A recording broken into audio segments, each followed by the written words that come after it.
के एसोसिएट के YouTube channel में आप सभी का स्वागत है।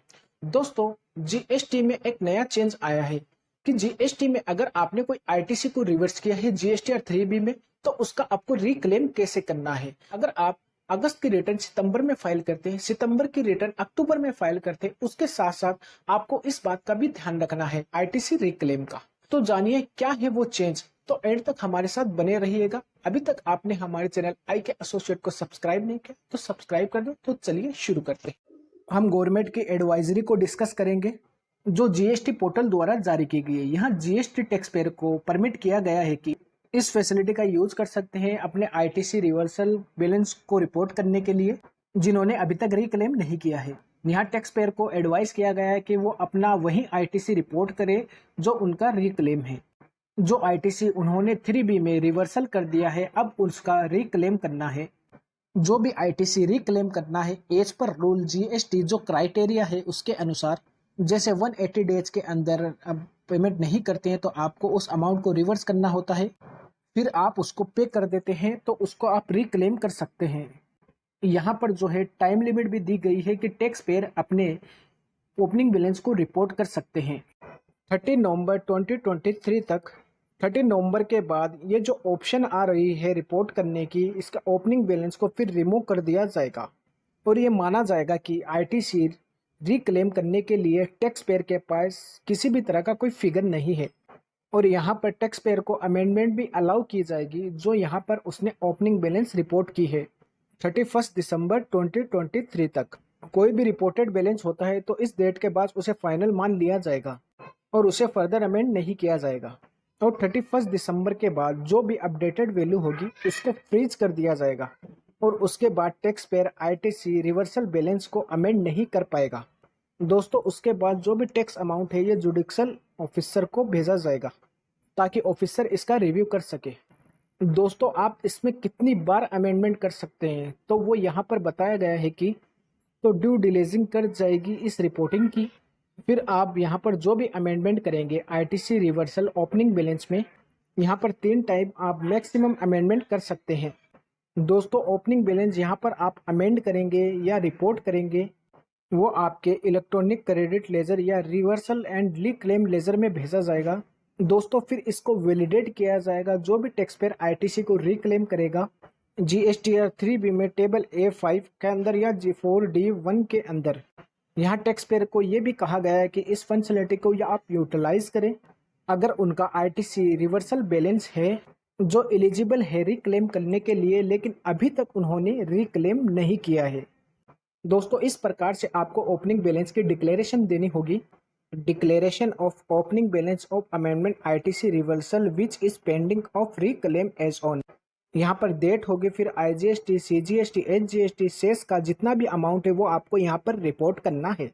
When reporting the accumulated reversal of ITC, it is important to take into account only those ITC which are previous table 4B2 but are eligible for reclaim and here be not yet reclaimed। अगर आपने ITC reverse किया है table 4B के 2 close में, वही ITC आपको यहाँ पर एंटर करना है। आप एलिजिबल तो है रिक्लेम करने के लिए अगर अभी तक आपने रिक्लेम नहीं किया है। फिर यहाँ पर आपको चेकबॉक्स पर क्लिक करना है और इसको फाइल करना है ईवीसी या डीएसी के साथ। तो दोस्तों, आप यहाँ पर देख सकते हैं कि ये जीएसटीआर 3B का फॉर्मेट आपके सामने है। तो यहाँ पर टेबल 4 के अंदर एलिजिबल आईटीसी होता है। तो दोस्तों, आज की डेट में यहाँ पर जीएसटीआर 2B से ऑटो पॉपुलेट आईटीसी यहाँ पर आ जाता है जीएसटीआर 3B में, बट कुछ आईटीसी आपको यहाँ पर एंटर करने की होती है। आरसीएम का जो आईटीसी होता है इंपोर्ट ऑफ गुड्स होता है, अदरवाइज आपका आईटीसी ऑटोमेटिक यहाँ पर आ जाता है। यहाँ पर हमको बाइफर्केशन देनी होती कि कितना आईटीसी आप यहाँ पर रिवर्स कर रहे होते हैं। ये तो यहाँ पर कॉलम दिया होता है। अगर किसी बिल का आप 180 डेज के अंदर पेमेंट नहीं करते हैं तो वो अमाउंट आपको यहाँ पर रिवर्स करने का होता है, तो अदर के अंतर्गत आप उसको रिवर्स करेंगे।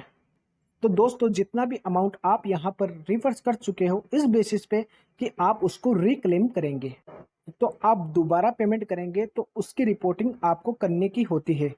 तो दोस्तों, अभी तक यहाँ पर आपका कितना बैलेंस है जो आप उसको रिक्लेम करेंगे तो दोस्तों आप रिक्लेम करेंगे, फिर से आप GSTR 3B फाइल करेंगे जिस महीने में, तो यहाँ पर आप उस ITC को टेबल 4A टेबल 5 के अंतर्गत इंटर करेंगे। रिक्लेम ऑल अदर ITC के अंतर्गत ये आपका GSTR ट्रू बी से नहीं आएगा, ये आपको एंटर करना पड़ेगा। आपने पेमेंट कर दी, अब आप उसका रिक्लेम कर रहे हैं। आप टेबल 4 क्लोज डी के अंतर्गत आप रिक्लेम कर सकते हैं कौन सी ITC। तो इस प्रकार गवर्नमेंट के द्वारा एक चेक लगाया गया है कि आप कितना ITC रिवर्सल कर चुके हैं GSTR 3B में, जो फ्यूचर में आप रिक्लेम करेंगे। तो इसलिए यहाँ पर ये फंक्शनलिटी ऐड कर दी गई है। तो जब भी आप अमाउंट यहाँ पर एंटर करें तो इसको वैलिडेट किया जा सके जो आप ओपनिंग बैलेंस की डिक्लेरेशन दे रहे हैं। इसके साथ अब आपको यहाँ पर सेक्शन 16 को रेफर करना है GST एक्ट, जो ये कहता है कि अगर कोई रिसिपेंट सर्विस या गुड्स को परचेज करता है, अवेल करता है, तो उस केस में उसको उसकी पेमेंट भी करनी की होती है।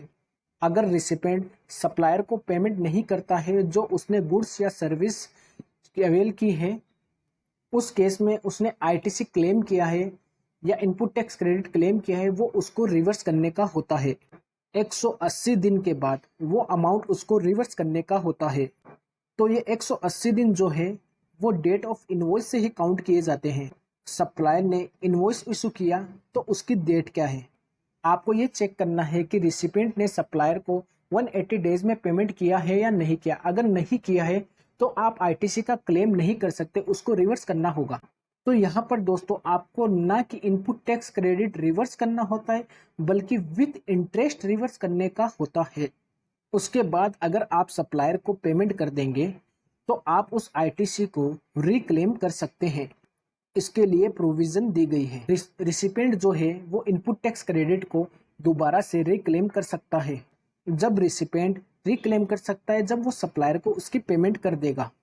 तो ये रिपोर्टिंग मांगी गई है तो गवर्नमेंट समझ सके कि कैसे इतनी पेमेंट है जो आपने अभी तक नहीं की है और उसका इनपुट टैक्स क्रेडिट आप रिवर्स कर चुके हैं और फ्यूचर में आप उसको अवेल करेंगे जब आप उसकी पेमेंट कर देंगे। यहाँ GST में रूल भी दिया गया है, अगर आप सप्लायर को पेमेंट नहीं करते हो विद इन टाइम तो आपको जो इनपुट टैक्स क्रेडिट होता है वो रिवर्स करने का होता है 180 डेज के बाद। आपको ये ध्यान रखना है, आप ये अमाउंट रिक्लेम कर सकते हैं और रिक्लेम करने के लिए कोई टाइम लिमिट नहीं दी गई है। यहाँ पर टाइम लिमिट नहीं दी गई है कि कितने दिनों के बाद आप पेमेंट करके रिक्लेम कर सकते हैं। आप कभी भी पेमेंट करके रिक्लेम कर सकते हैं। अगर आपने ITC को टाइमली रिवर्स कर दिया तो आप उसका रिक्लेम कभी भी कर सकते हैं। इसलिए ये रिपोर्टिंग गवर्नमेंट द्वारा मांगी जा रही है जो कितना अमाउंट ITC का है जो आप रिवर्स कर चुके हैं, जिसका आपने पेमेंट नहीं किया, तो आप पेमेंट करके आप उसका रिक्लेम करेंगे। यहाँ पर यह भी होता है कि कितना अमाउंट आपने पे कर दिया, कितना नहीं किया। तो जितना भी अमाउंट आपने पे नहीं किया केवल उसका ही आपको रिवर्स करना है और वही वैल्यू आपको दोबारा से रिक्लेम करने की है। उम्मीद करते हैं कि ये न्यूज़ आपके लिए हेल्पफुल रही होगी। तो इस वीडियो को लाइक करें और शेयर करें और हमारे चैनल को सब्सक्राइब जरूर करें।